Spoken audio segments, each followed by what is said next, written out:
Question 1. The nurse is educating a client before his catheter angiogram via the femoral artery. Which nursing action is most important?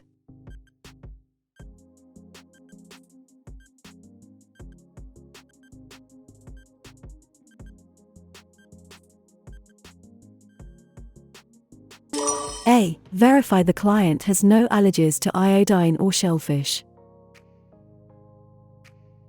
Angiograms are invasive radiographic procedures that involve the injection of an iodine contrast solution.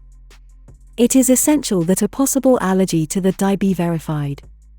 Following the procedure, complete bed rest and immobilization of the leg will require 6 or more hours. Because the dye is nephrotoxic, the client will be encouraged to drink large quantities of liquids to flush the contrast medium from his body. Because hemorrhage is a potential post-procedure complication, vital signs will be taken every 15 minutes.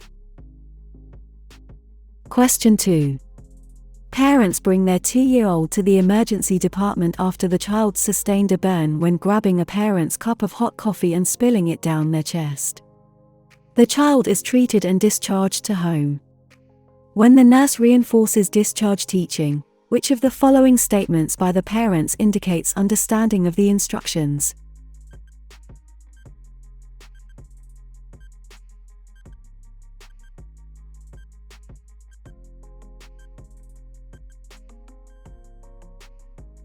B. We will no longer leave hot beverages unattended. Hot beverages should never be left unattended and toddlers should always be supervised. With their natural curiosity, toddlers have the ability to explore and reach hot foods, counters, tables, and stoves, even above their eye level. Parents should remain in the kitchen when preparing meals and use the back burners on the stove when possible. The other statements do not address the core issues of prevention and supervision of a toddler. Question 3. While preparing a client for dialysis, the nurse should assess the client's arteriovenous (AV) fistula by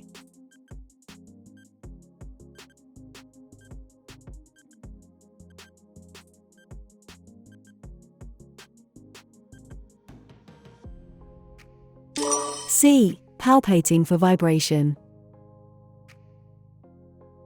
Palpate the vascular access to feel for a thrill or vibration that indicates arterial and venous blood flow and patency. Auscultate the vascular access with a stethoscope to detect a bruit or swishing sound that indicates patency. The access should be checked every 8 hours. Since the access is internal, observations of the site are not effective. Question 4. A client is admitted with a diagnosis of a respiratory infection and is placed on droplet precautions. What is the minimum PPE required when caring for this client?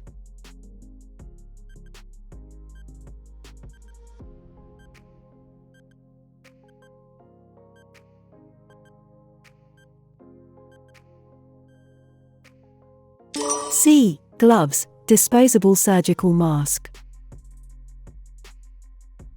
Droplet precautions are necessary when a patient infected with a pathogen such as influenza may come within 3 to 6 feet of others. Infections are transmitted through air droplets by coughing, sneezing, talking, and close contact. Droplets are about 30 to 50 micrometers in size. According to the CDC, droplet precautions include following standard precautions: hand hygiene and gloves, and wearing a mask. Personnel should wear protective surgical masks before interacting between an infected patient or her environment. N95 mask is not indicated for droplet precautions. Face shield, mask, gloves, and gown are the maximum PPE for droplet precautions. Sterile gloves are not indicated for droplet precautions. Question 5. Recently, there has been an increase in Clostridium difficile in an inpatient medical unit. What is the best method of preventing further spread among patients?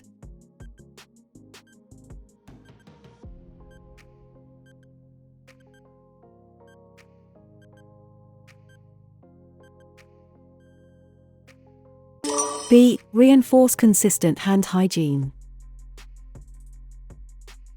The most effective way to prevent and reduce the spread of nosocomial infections is with consistent, thorough hand hygiene. All staff must routinely decontaminate their hands with soap and water or an alcohol-based solution. Hands must always be cleansed before and after each direct contact with a patient, and before and after using gloves. Question 6. A nurse is instructing a newly diagnosed diabetic client and his wife about Lispro, Humalog, insulin. The client is to receive 6 units by subcutaneous (SC) injection each morning at 7:30 a.m. At what time should the client and his wife be alert to a possible hypoglycemic reaction?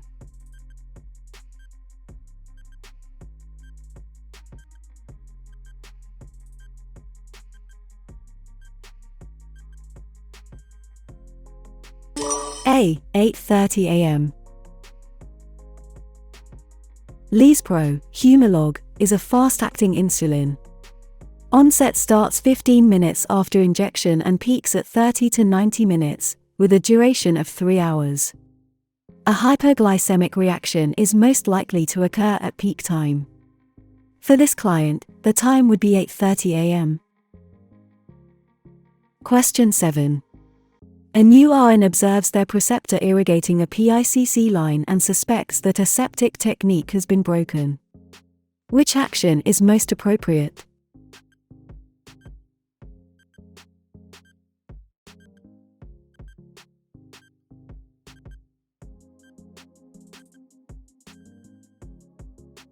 C. Stop the preceptor from proceeding. No matter the experience or expertise of a nurse, client safety is always the priority. The new nurse should immediately question the preceptor and offer to obtain new sterile supplies. No one is perfect. A single incident does not mean the preceptor is always negligent. A supervisor should be notified only if the preceptor ignores the new nurse and continues the procedure. Question 8. The charge nurse in a medical surgical unit is making assignments for the team, including an LPN. Which of the following assignments is beyond the LPN's scope of practice?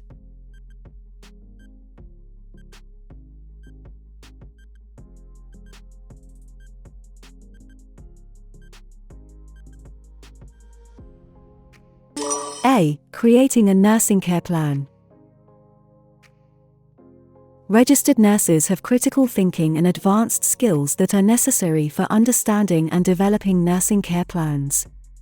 The other actions are within the scope of practice for a licensed practical nurse. Question 9. The nurse is caring for a client on complete bed rest. Which of the following is the best intervention to prevent thrombophlebitis?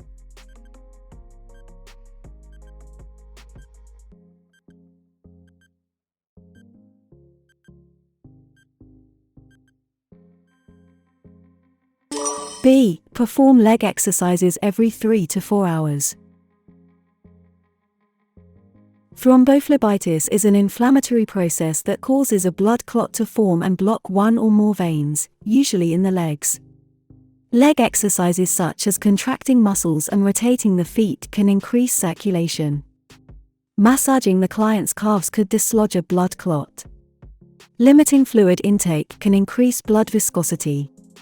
Dangling from the edge of the bed increases pooling of the blood and increases the risk of thrombus formation. Question 10. A parent brings their child to the emergency department, ED, because the child has developed a rash with blisters on their chest and face. The ED provider diagnoses chickenpox, varicella, and the child is transferred to the pediatric unit. Besides contact precautions, what other precaution should be initiated?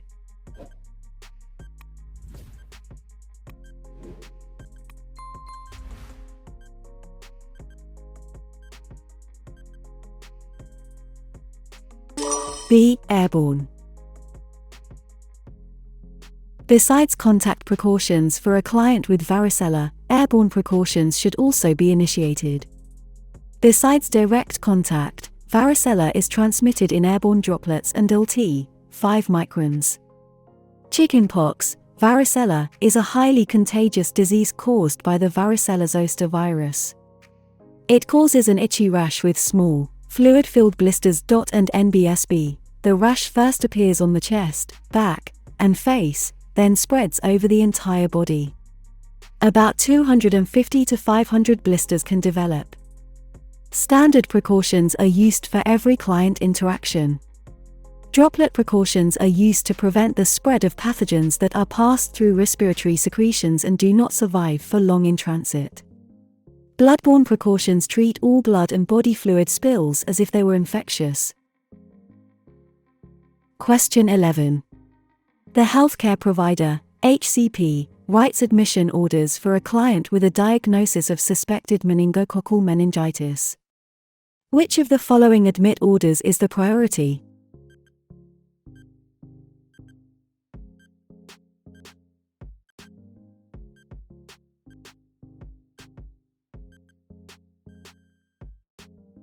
B. Initiate droplet transmission protocol. For meningococcal disease, the CDC recommends droplet precautions for the first 24 hours of antimicrobial therapy. Meningococcal disease refers to any illness caused by the bacterium Neisseria meningitidis, also known as meningococcus. The bacteria are transmitted from person to person through droplets of respiratory or throat secretions from carriers. Smoking and close and prolonged contact, such as kissing, sneezing or coughing on someone, or living in close quarters with a carrier, facilitate the spread of the disease. And NBSB. It is believed that 1% to 10% of the population carries an meningitidis in their throats at any given time. However, the carriage rate may be higher, 10% to 25%, in epidemic situations. Question 12. The nurse is assigning an unlicensed assistive personnel, UAP, to care for a client with a diagnosis of hepatitis A. In addition to stringent hand hygiene, what other infection transmission control action is the priority?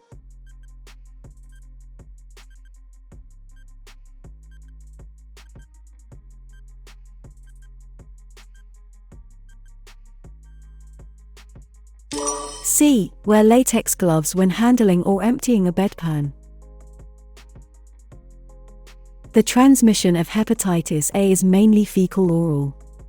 The infection control measures are called enteric precautions, or blood and body fluid precautions. These include the wearing of latex gloves when handling feces, urine, saliva, and blood. Hand washing is essential. The other precautions may be appropriate as indicated, but they are not the priority. Question 13. After teaching a client who has had eye surgery how to avoid an infection, which statement by the client would indicate that the client needs further education?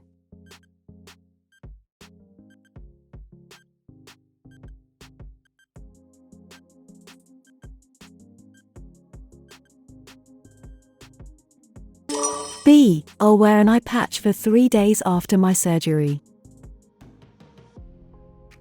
Generally, eye patches are worn to protect the eyes while the client sleeps, not at all times during the immediate postoperative phase.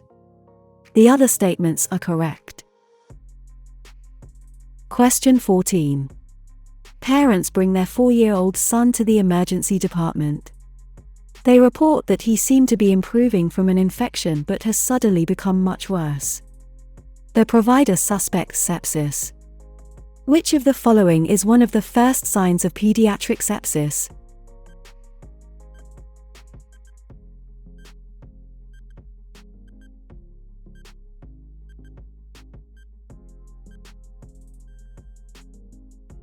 A. Confusion. Sepsis is a potentially life-threatening condition for children. One of the first signs is confusion, disorientation, or dizziness. Other clinical manifestations include tachycardia, shortness of breath, pale or clammy skin, chills, either a fever or a low temperature, pain, a rash, weakness, and inability to eat. Diarrhea is not a sign or symptom of sepsis. Question 15. An unconscious client is transported to the emergency department following a pedestrian versus vehicle accident.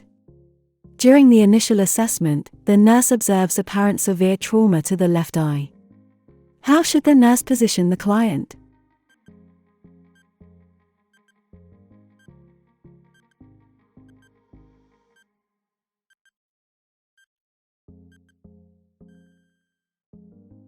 B. Semifoulers.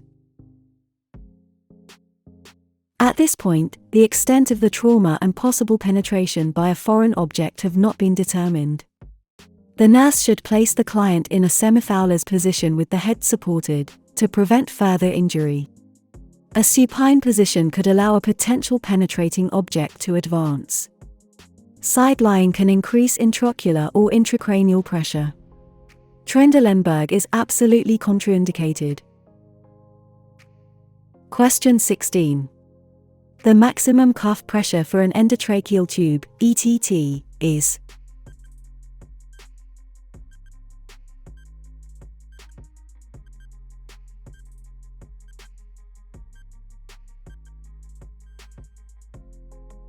A. 25 mm of mercury.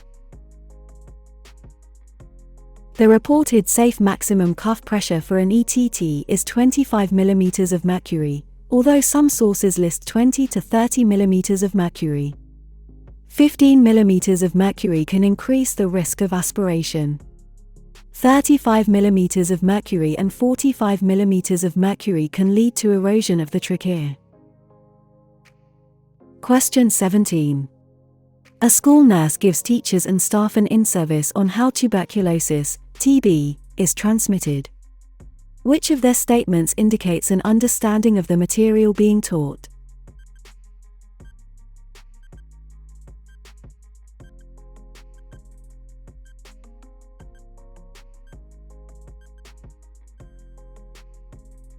B. I can get TB if an infected person coughs near me. According to the CDC, tuberculosis is carried in airborne particles, called droplet nuclei, of 1 to 5 microns in diameter. Infectious droplet nuclei are generated when persons who have pulmonary or laryngeal TB disease cough, sneeze, shout, or sing. TB is spread from person to person through the air. The other answer options are incorrect. Question 18. Shortly after the nurse enters a client's room, the client experiences a tonic-clonic seizure. What is the nurse's first action?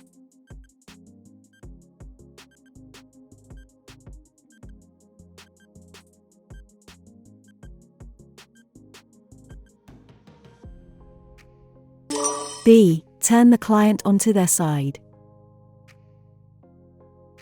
To open the client's airway and prevent aspiration of saliva, the nurse should first position the client on their side to maintain with face and mouth angled downward. Do not insert anything into the client's mouth. Do not hold the client's arms down or try to restrain the client. Summon emergency help if the client's seizure lasts longer than 5 minutes.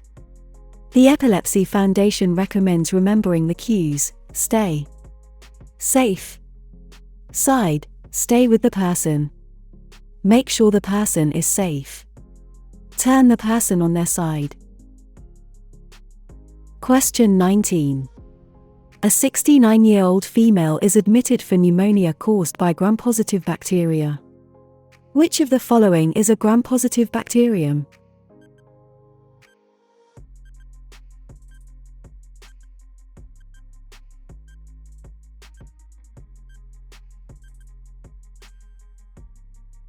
B. Staphylococcus aureus. Gram-positive pneumonia is a leading cause of morbidity and mortality around the world. Streptococcus pneumoniae and Staphylococcus aureus are the most common gram-positive pathogens. Pseudomonas, Klebsiella, and E. coli are all gram-negative bacteria. Question 20. The nurse is teaching a client with a new prescription for warfarin 2.5 mg Pobid. Which instruction to the client is correct?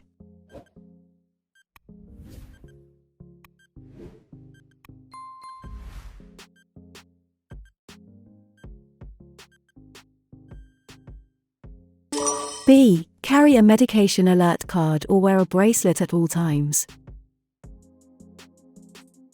Warfarin, Coumadin, decreases the body's ability to form blood clots by blocking the formation of vitamin K, dependent clotting factors. And NBSB. The client should carry information at all times regarding warfarin therapy.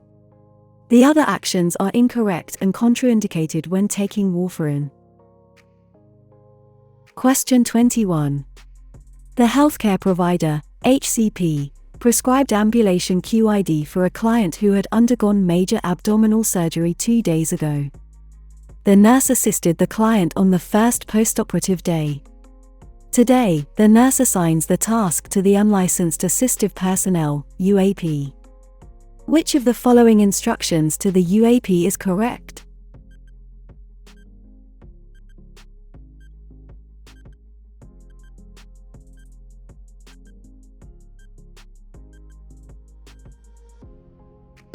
B. Allow the client to dangle before he stands up.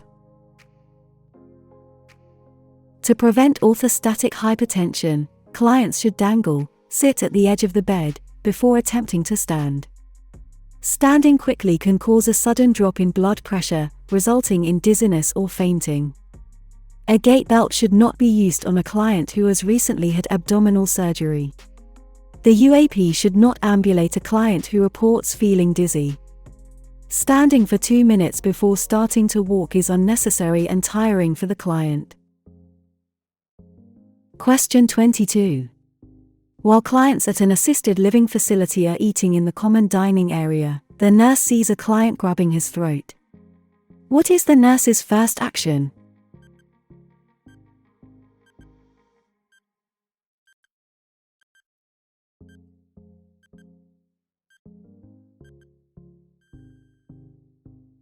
C. Ask the client if he is choking. The nurse should first determine if the client is choking. If he is, he will not be able to speak, but he may nod yes. If the nurse determines that the client is choking, the nurse should help the client stand. Then the nurse should follow the American Red Cross choking method. 1. Give 5 back blows. 2. Give 5 abdominal thrusts. Call for help at this point or if the client becomes unconscious. Opening the client's mouth just wastes valuable time. Question 23. A mother brings her 4-year-old son to the pediatric clinic, telling the nurse, "I'm worried that he was exposed to chickenpox at preschool." The nurse tells the mother that the chickenpox rash typically appears.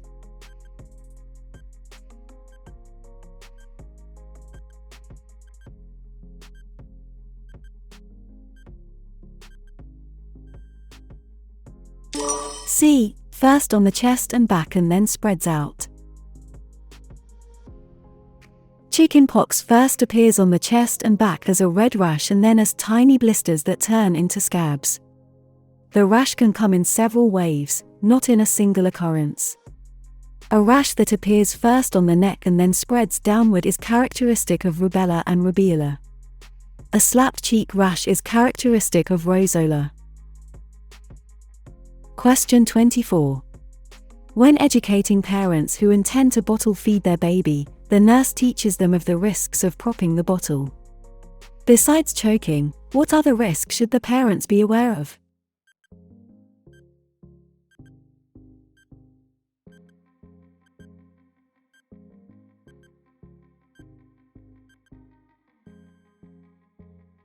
B. Otitis media.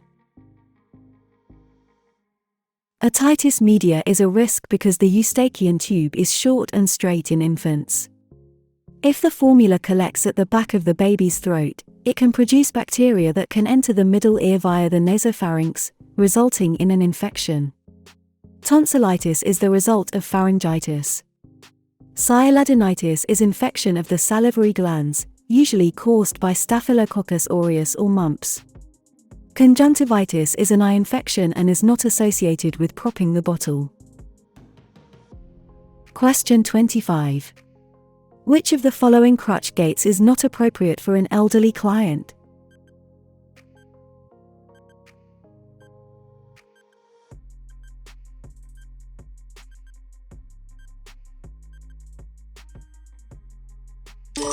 C. Swing through. The swing through crutch gait, which is used if the client is unable to bear full weight on both legs, is the fastest crutch gait. However, it is not appropriate for elderly clients because it requires a lot of arm strength and energy. The three-point crutch gait helps with an inability to bear weight on one leg, such as with fractures. The two-point crutch gait is used for clients with poor coordination or weakness in both legs. The swing to crutch gait is used for weakness in both legs, but it requires arm strength, so it may not be appropriate for all elderly clients. Question 26. One of the major safety concerns after a client receives conscious sedation, also called moderate or procedural sedation, is a risk of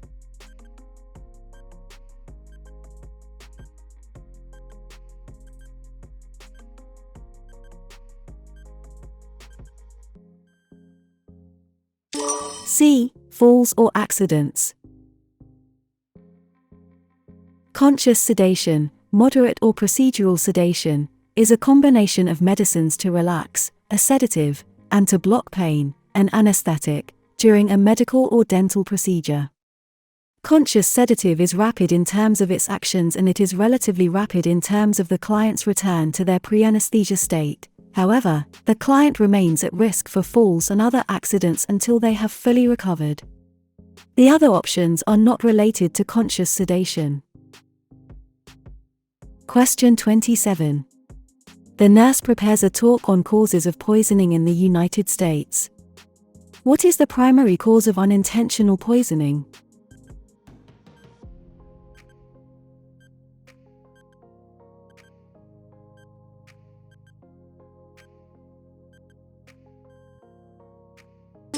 B. Prescription drugs. A poison is a substance that can cause illness, injury, or death. The leading cause of poisoning in the US is from overdoses of illegal drugs, legal drugs taken for non-medical reasons, and legal drugs taken at dangerous doses. Carbon monoxide causes the most non-drug poisoning deaths in the US. Household products are among the top 10 items responsible for poisons. Household chemical are responsible for and 20% of poisoning, but are not the primary source. Question 28. The nurse working in the newborn nursery is assisting with care of neonate whose mother has a diagnosis of human immunodeficiency virus, HIV, positive. Which of the following nursing actions should be included in the infant's plan of care?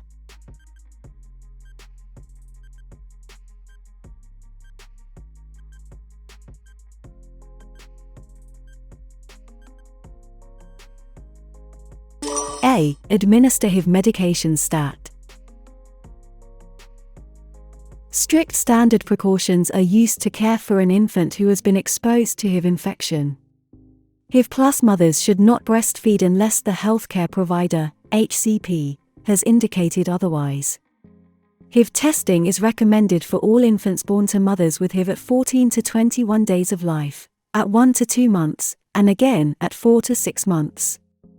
After birth, all infants born to mothers with HIV should receive HIV medications. The drugs will depend on the mother's viral load.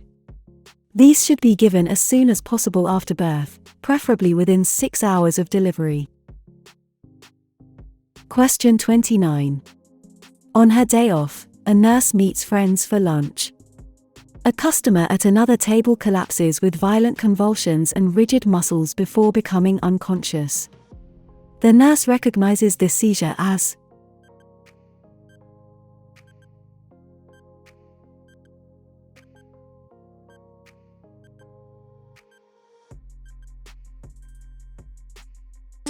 B. Tonic-clonic. A tonic-clonic, or grand mal, seizure includes convulsions, muscle rigidity, and loss of consciousness. An absent seizure is a brief loss of consciousness in which the person may appear to stare into space. A myoclonic seizure is jerking body movements. A tonic seizure is a sudden rigidity of the muscles. Question 30. When a nurse enters a client's room to administer medications, the nurse notices black smoke coming from the client's television. What should the nurse do first?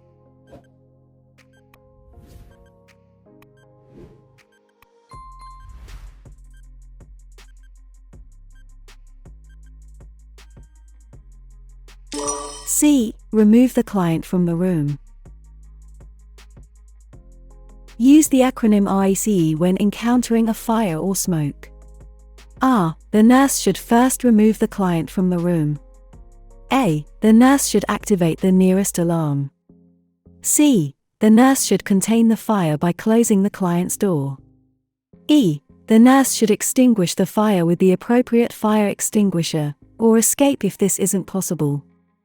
Attempting to smother this fire, which appears to be electrical, is not appropriate. Question 31. The nurse is working with a new unlicensed assistive personnel, UAP, who is providing care for a client in contact isolation. Which action by the UAP causes the nurse to intervene?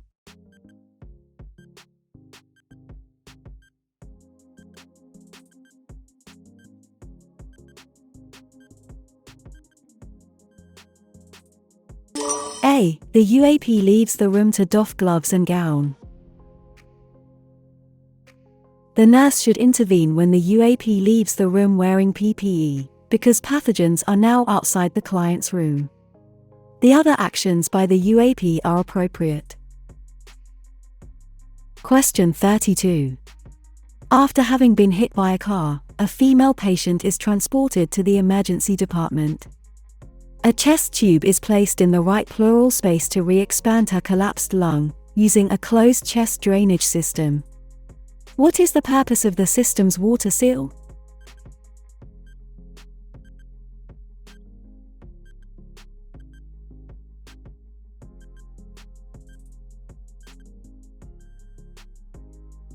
B. To prevent air from entering the pleural space.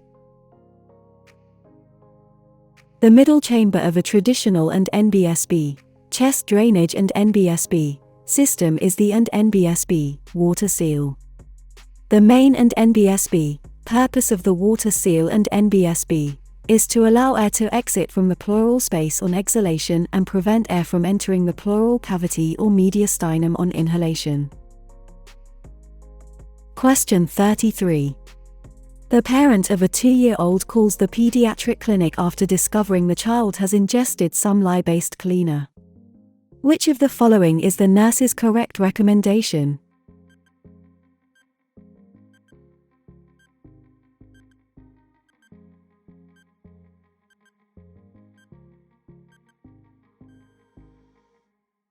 C. Give the child water to dilute the poison. When a caustic substance is ingested, water or milk should be given to dilute it.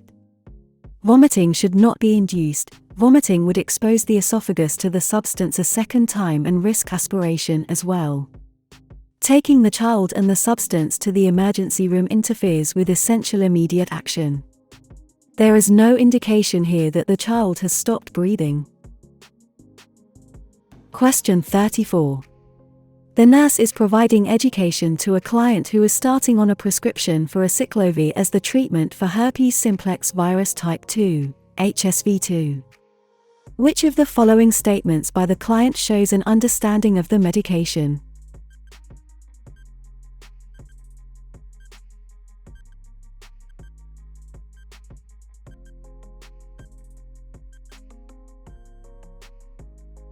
C. I'll start to take the acyclovir as soon as I feel any symptoms, like tingling. HSV2 is a sexually transmitted infection that causes genital herpes. Symptoms of herpes include painful blisters or ulcers at the site of infection. There is no cure for herpes, but acyclovir, Zovirax, can relieve the pain and speed the healing of sores or blisters by stopping the spread of the virus within the body. Acyclovir is in an antiviral class called synthetic nucleoside analogues. It is also prescribed for HSV1, oral herpes, often called cold sores, shingles, and chickenpox, varicella. It is taken as soon as possible after the appearance of symptoms, such as tingling, burning, or blisters. Acyclovir is not taken as a prophylaxis. It may cause a loss of appetite, not an increase. Question 35. Which of the following vectors can transmit West Nile virus?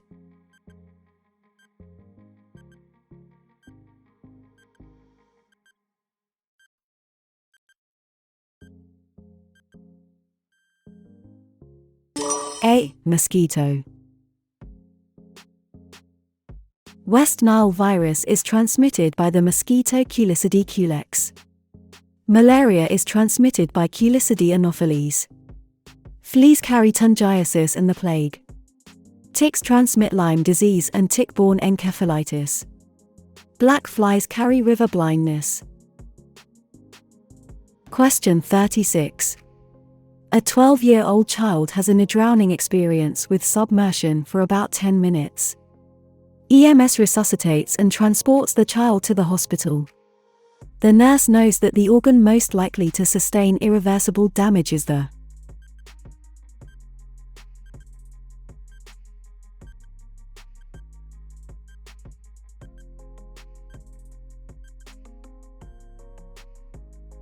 C. Brain. A brain requires constant oxygen and nutrients. After about 6 minutes without O2, brain cells begin to die. All organs are susceptible to hypoxia, but all except the brain have a survival time of up to 30 minutes. Factors such as water temperature and salt versus fresh water can affect the outcome, but the brain is always most vulnerable. Question 37. The nurse is caring for a client with a diagnosis of hepatitis C. What infection precautions are appropriate for this client?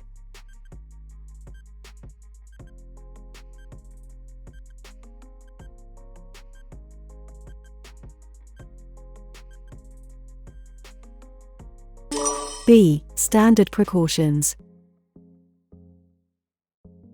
The hepatitis C virus is usually spread when someone comes into contact with blood from an infected person.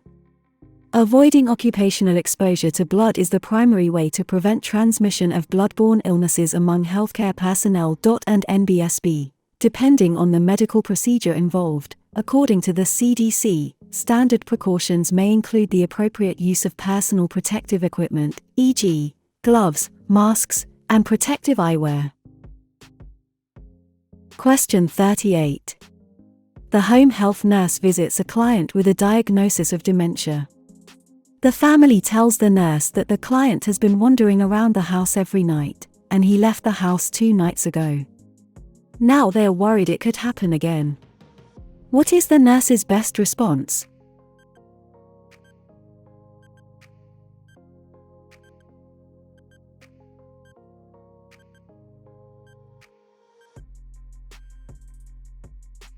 B. What prevented your father from leaving the house before? The nurse begins with an assessment of the situation and changes in the client's behavior. From there, the nurse and family can discuss strategies that keep the client safe. Without more information, it would be premature to assert that the client has sundowner's syndrome. Declaring that the client must be moved to a nursing home is extreme and inconsiderate of the family's wishes. Without more information, telling the family that the client's status is declining would be inaccurate and not supportive of the family. Question 39. A second-day post-op client tells the day nurse, "I was in agony last night. I couldn't sleep because of the pain." Which of the following is the nurse's best response?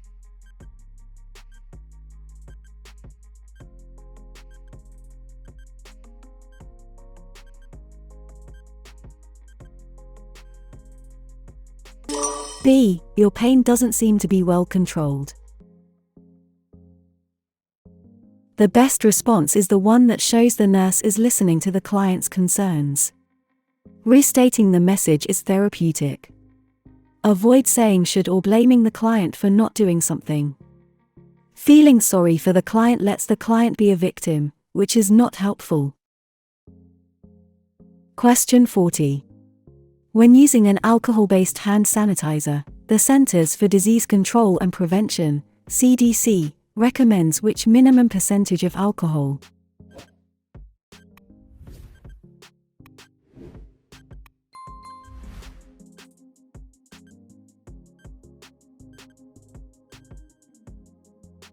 B. 60%.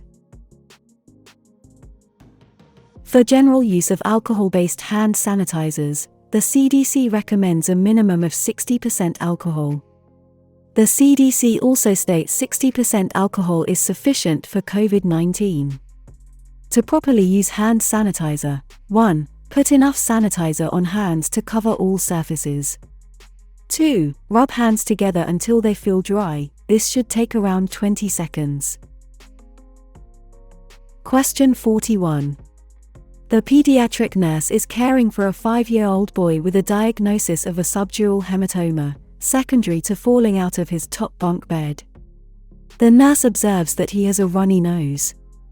What is the nurse's best action?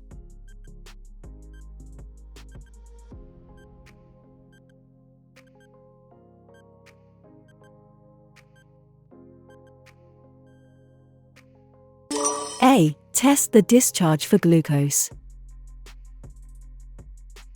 It's important for the nurse to assess the nasal discharge. Cerebrospinal fluid, CSF, is positive for glucose, mucus is not. If the boy has a CSF leak, blowing his nose is not advised. If the discharge is positive, the neurologist should be contacted. Question 42. During a fire, the nurse must follow all 4 steps of the RACE acronym. Which one of the following 4 steps is incorrect?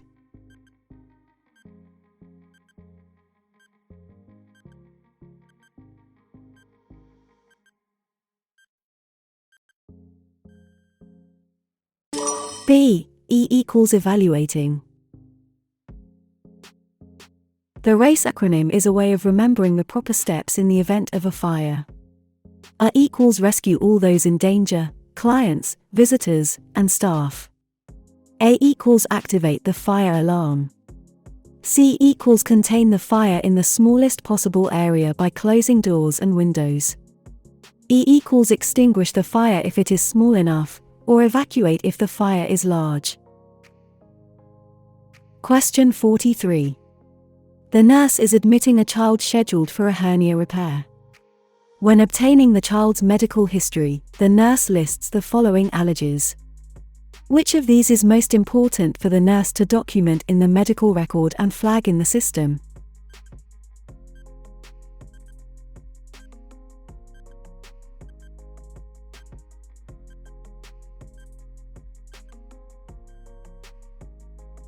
A. Balloons. Although all allergies should be documented and shared, the child's allergy to balloons indicates a latex allergy. Latex is used throughout a hospital: gloves, catheters, bandages, tape, electrode pads, and stethoscope tubing. Besides noting the egg allergy in the medical record, the child should also avoid foods that are linked with latex allergy: peaches, nectarines, apples, kiwi, figs, celery, carrots, tomatoes, papayas, and potatoes. Question 44. Which of the following contacts with a client does not require the nurse to follow standard precautions?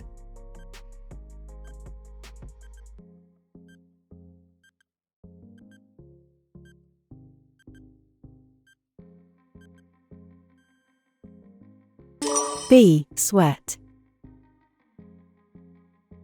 Standard precautions are indicated whenever there is contact with any body fluids that could carry or transmit blood-borne pathogens, such as blood, urine, and vomit.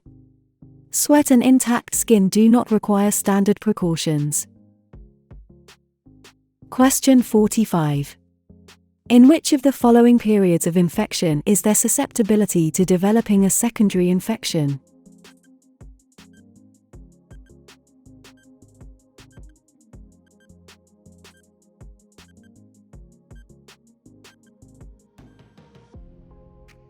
B. Decline. During the decline period, people may become susceptible to developing secondary infections because their immune systems have been weakened by the primary infection. After the initial entry of the pathogen into the host, the first period of infection is incubation, when the pathogen begins to multiply. The prodromal period is when the host begins to display signs and symptoms and the immune system activates. The period of illness occurs when signs and symptoms are most obvious and severe. The period of decline is when the number of pathogens decreases and signs and symptoms resolve. During the final period of convalescence, the body returns to normal. Question 46. A client with cataracts is considering laser surgery versus traditional surgery for lens replacement. Which statement by the nurse about laser cataract surgery is true?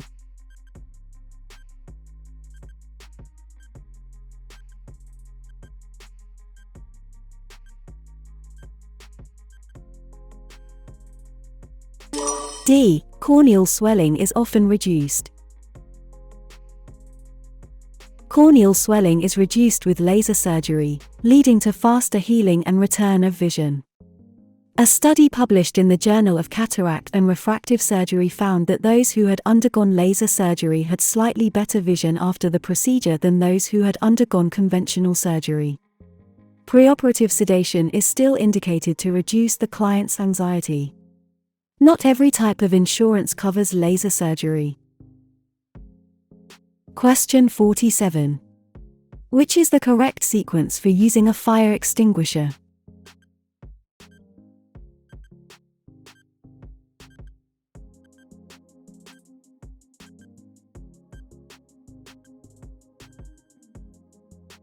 D. 1.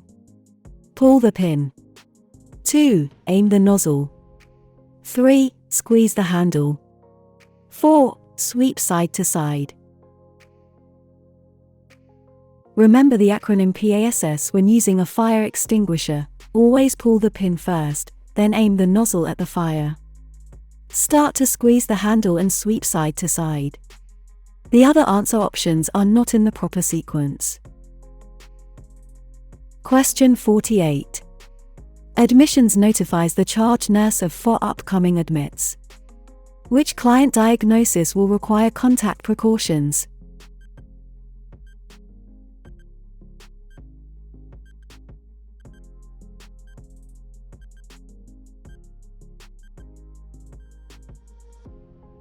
D. Herpes simplex. Herpes simplex requires contact precautions related to open and weeping lesions. COVID-19, SARS-CoV-2, requires droplet and contact precautions, although there may also be indications for airborne precautions. Varicella, chickenpox, requires airborne precautions. No special precautions are required for mononucleosis. Question 49. Which of the following is the leading cause of traumatic brain injury, TBI?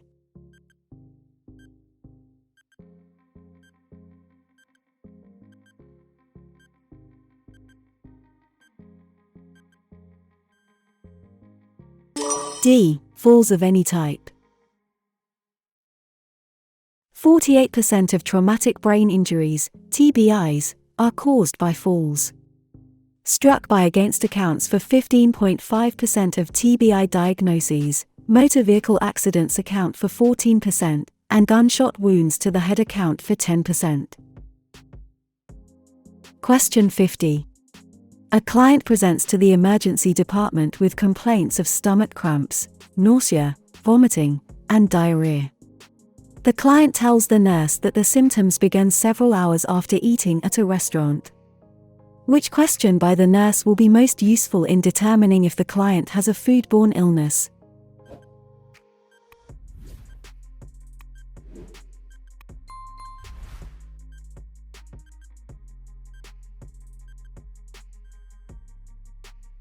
D. What did you eat at the restaurant?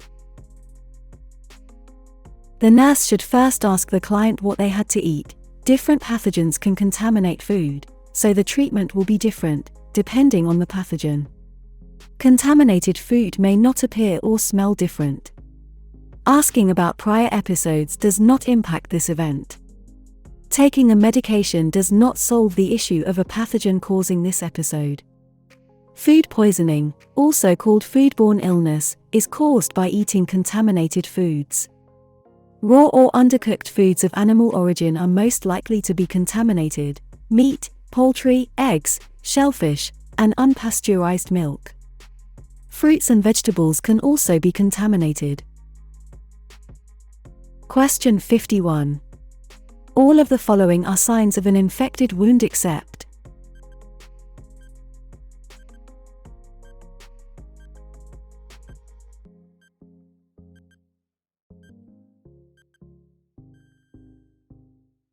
D. Blanching of the wound.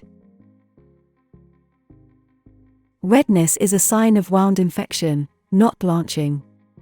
Other signs include loss of movement or function, a fever over 101 degrees Fahrenheit, a low-grade temperature of under 100 degrees is common, overall malaise, purulent drainage, increasing or constant pain, swelling at or around the wound, and warm skin at or around the wound.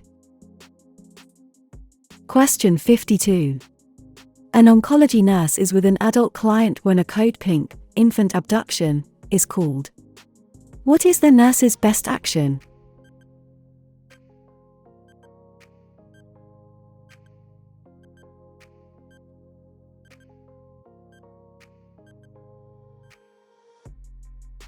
D. Watch for someone with a large package. If an infant abduction is announced, every hospital employee should be alert to anyone who matches the description of the suspected abductor or is wearing bulky clothing or carrying a large package. Checking rooms can be helpful, but it is not the priority. Visitors should remain in the unit to avoid extra confusion in public areas. Elevators will not work during a code pink. If the oncology client can be safely left for a few minutes, the nurse can step into the hall to check for anyone who appears suspicious. Question 53. A client who is admitted to ICU with a diagnosis of septic shock requires invasive hemodynamic monitoring. Which of the following will the provider likely order for this client?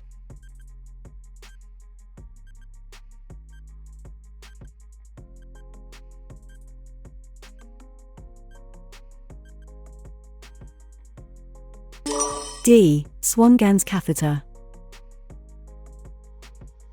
The Swan-Ganz catheter, pulmonary artery catheter, PAC, or right heart catheter, can be used for a variety of clinical purposes.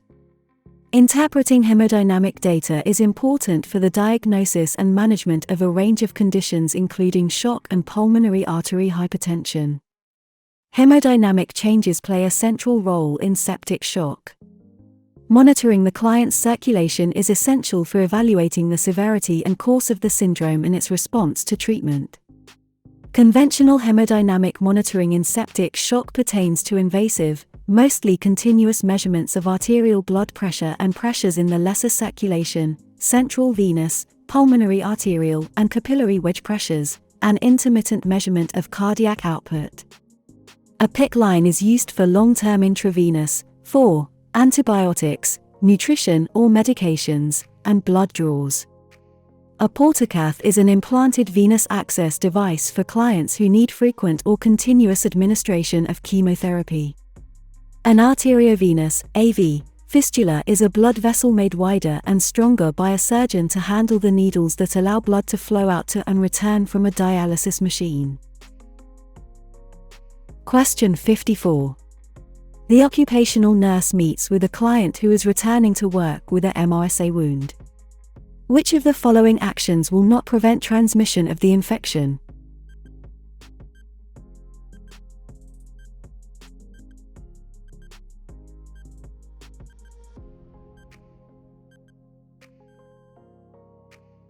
D. Cover the wound with moist dressings. MRSA is transmitted most frequently by direct skin-to-skin contact or contact with shared items or surfaces, e.g., towels, used bandages, that have come into contact with someone else's infected site. And NBSB, wounds should be covered with clean, dry bandages. Excellent hand hygiene should be followed. Personal items, such as uniforms, PPE, towels, etc. should not be shared. Soiled uniforms, clothing, towels, etc. should be dried in a hot dryer. Clean clothes should be worn each day, and clothing should cover the wounds and dressings, if possible. Antibacterial soap is advised while the wound is healing. Question 55. Before administering a client's daily dose of digoxin, which assessment is essential?